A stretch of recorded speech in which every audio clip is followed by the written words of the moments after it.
Assalamualaikum warahmatullahi wabarakatuh. Perkenalkan, nama saya Niken Octavia Umar. Di sini saya akan menjelaskan mengenai metode problem solving.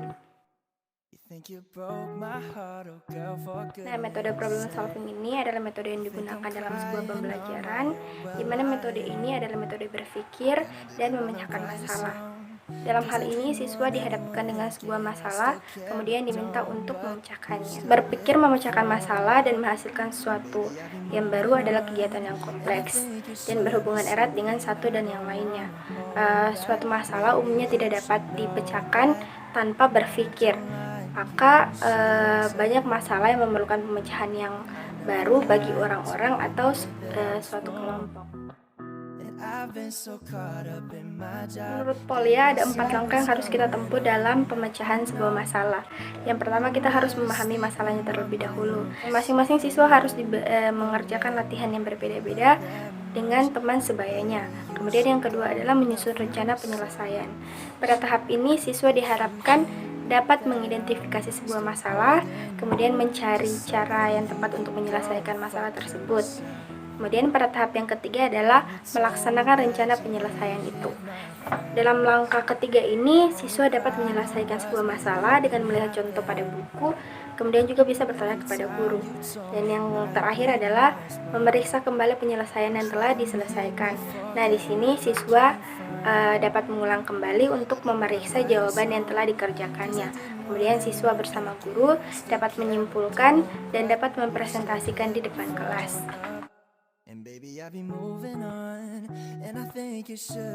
Adapun langkah-langkah yang harus ditempuh dalam metode problem solving ini menurut Abdul Majid. Yang pertama, adanya masalah yang jelas untuk dipecahkan. Nah, di sini masalahnya bisa tumbuh dari siswa itu sendiri sesuai taraf kemampuannya. Kemudian yang kedua ada mencari data atau keterangan yang dapat digunakan untuk memecahkan masalah tersebut. Misalnya dengan jalan membaca buku, meneliti, bertanya, berdiskusi, dan lain-lain sebagainya. Kemudian yang ketiga adalah menetapkan jawaban sementara di dalam masalah tersebut. Dugaan jawaban itu tentu saja didasarkan kepada data yang telah diperoleh atau yang telah dicari tadi, atau yang telah diteliti, atau didapat dari buku-buku, dan bisa juga pada saat diskusi. Selanjutnya adalah menguji kebenaran jawaban sementara tersebut. Nah, dalam langkah ini siswa harus berusaha memecahkan masalah sehingga betul-betul yakin bahwa jawaban tersebut itu benar-benar cocok. Kemudian yang terakhir adalah menarik kesimpulan. Nah, artinya siswa harus sampai pada kesimpulan terakhir tentang jawaban dari masalah tadi.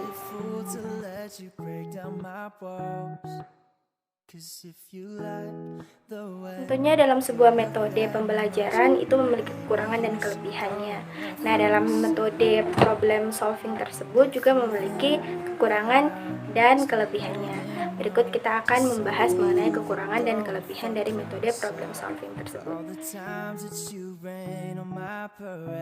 Pertama, kita akan membahas mengenai kelebihan dari metode problem solving itu sendiri.